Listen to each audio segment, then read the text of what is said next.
And we're back with the second part of our first episode in the Bracken and Cat podcast. Thank you for hanging with us. Eventually we'll get verified. We'll have a longer limit with which to speak, and then we won't have to go through these quick changes. But we were talking about our spirituality. Now, I myself am technically these days sort of a staunch atheist agnostic. It's hard to explain to people when you have an open and honest conversation about religion how you feel like a fraud whenever you want to speak of faith. Faith is an affirmative statement that I am this way because I choose to believe this. And in my guts, I just don't feel it. And I am not denying the existence of Jesus Christ or any of those things. And I'm more than happy to be in church and watch others celebrate the worship of God. But for me, deep in the core of me, and this might be just how I'm socialized, I just would be lying to you if I told you that I had faith, that I had a connection with the Lord Jesus Christ. So I try and remind myself that the all-knowing creator of the universe hopefully has patience for me, knowing that that is just not my way, and that he knows in his heart, and that knows my heart, that I have no urge to harm anyone or denigrate anyone or any of those things. And so I don't worry about it too much. I know that I spend my days doing good works, treating people well with respect. I follow all the laws, even though some of them are immoral. And I just do my best to offer unto Caesar what is Caesar and offer unto God what is God, even though I experience a sense of blindness. It's rather personal, but I just thought that I'd be on board right off the bat, since we all live by litmus tests. Let's decide, let me ask a series of questions or hear a series of statements from this person, and this will dictate the value of that person, whether or not I can be proximal philosophically to this person. And if I'm not your cup of tea, obviously, well, just give me your attention anyway. I'm just kidding. If it's just not the way that I am.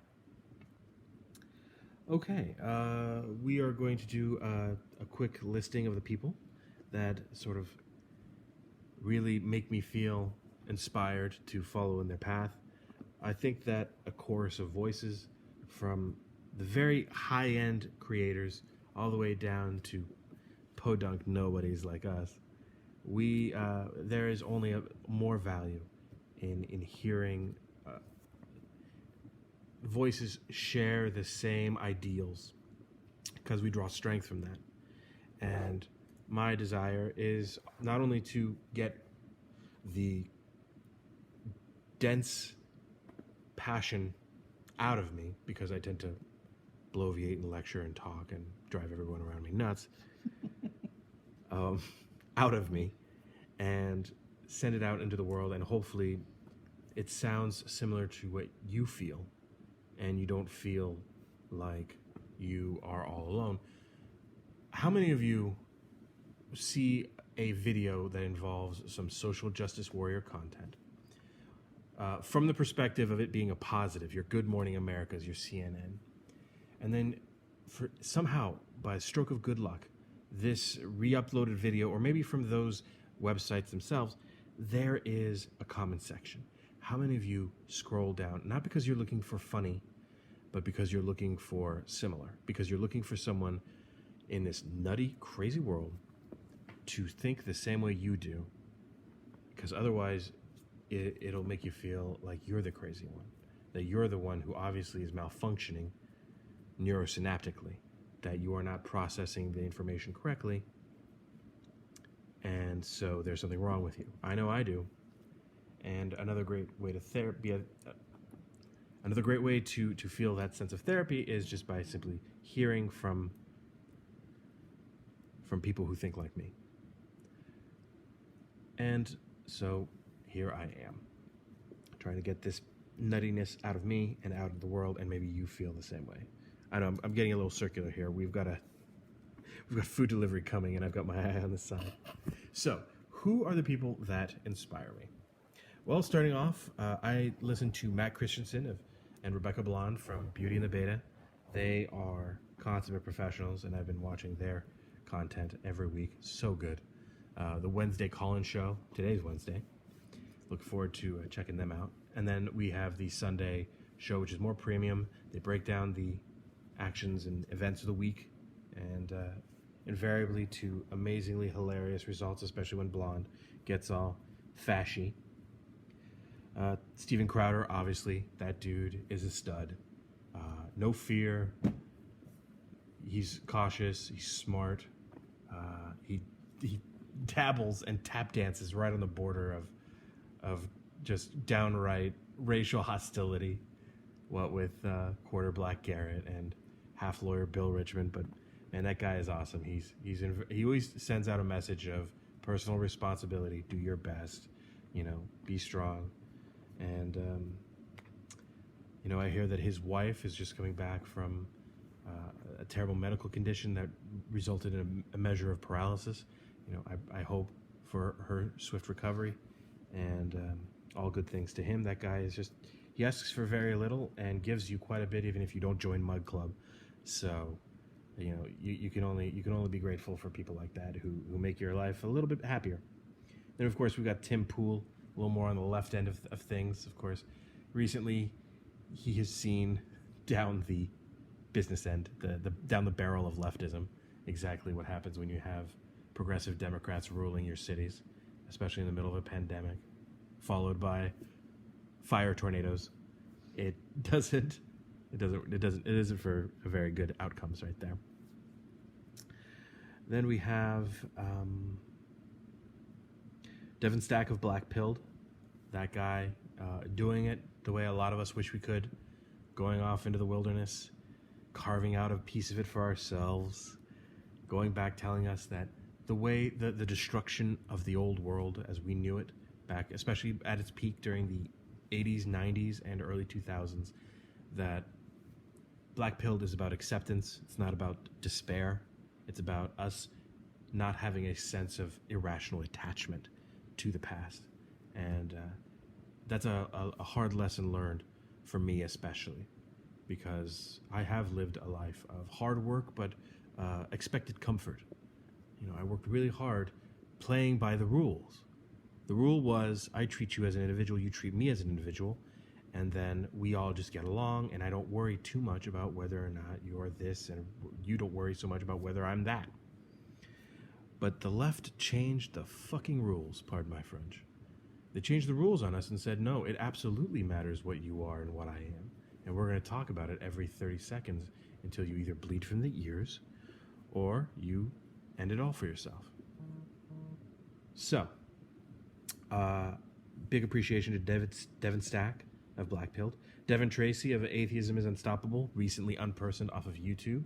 I think he's gone to censored.tv or uncensored.tv. I'm one of those millions of scumfucks who have for years enjoyed his content and have yet to recompense that man for all of his amazing, entertaining work. I'm going to get to you, buddy, if ever you hear this, but that man is truly great. Now, he is more of a progressive Democrat also. Not progressive necessarily, but he wanted to vote for Hillary Clinton. And he was always anti-gun. But he had no fear when it came to speaking truth and delivering that knowledge.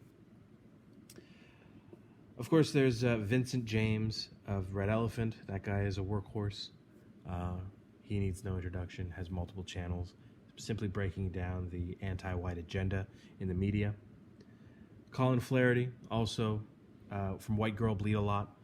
That man has compiled countless thousands of videos of the victimization of people at the hands of thugs and, what do you call them? Lovely ladies. Using their true institutionalized power to commit violence and not have any sort of collective punishment leveraged against them or socially leveraged against them. But He also got Unpersoned, and now he's also on a secondary alternative platform, spreading the good word. Well, I don't know about spreading the good word, but spreading the knowledge, that there is violence out there, and it comes from a select group of people, and those people should not be committing violence, and there is nothing wrong in recognizing that, so long as we do not fall before our passions and harm others and expect to be harmed by those of that similar group. It's all very complicated, but ultimately it requires us to withstand our destructive self-immediate impulses, our impulse to be quick to passion. And we have to think our way out of these conflicts, especially when we see these terrible injustices. And I do appreciate Colin Flaherty for all of his good work in doing that. And then another John is John Correa from Active Self-Protection. I just learned recently he's from the San Francisco Bay Area and moved off into the greater world. And he is a workhorse showing us exactly how to be aware when we're in the presence of those who do not have our well-being at heart, that they want to look for the most vulnerable of us and inflict predation for our dignity, inflict predation for our resources, sneak up on little old ladies or people who are going about their jobs simply being productive, and then what happens when a criminal comes and harms them. John Correa tells us how to be aware and how to protect ourselves, and that self-defense is a universal human right